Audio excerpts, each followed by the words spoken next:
અને હવે આ વિસાવદરની પેટા ચૂંટણીમાં સાધુ સંતો પણ મેદાનમાં આવ્યા છે। ગોપાલ ઇટાલિયા સામે મહેશ ગીરીનો આક્રોશ જોવા મળી રહ્યો છે।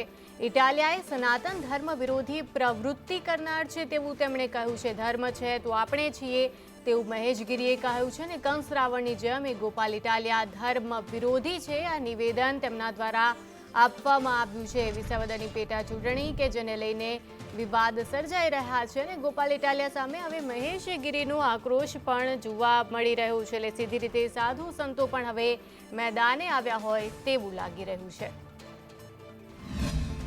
હમણાં જ મને ગામના છોકરાઓએ વિડીયો બતાવ્યો અને વિડીયામાં મેં ગોપાલ ઇટાલિયાનો એ વિડીયો હતો અને વિડીયામાં મેં જોયું જે ભાષા વાપરી છે ને ધર્મના માટે, ધર્મને ભોગતા હોય એવા ભક્તો માટે મંદિરમાં ના જવું જોઈએ, કથાઓમાં નાચવાવાળા બહેનોને માતાઓને, આપણા બહેનો માતાઓને નાચવાવાળા કીધા એને, જે કથાઓમાં આપણા વડીલો જાય છે, બા બાપુજી જાય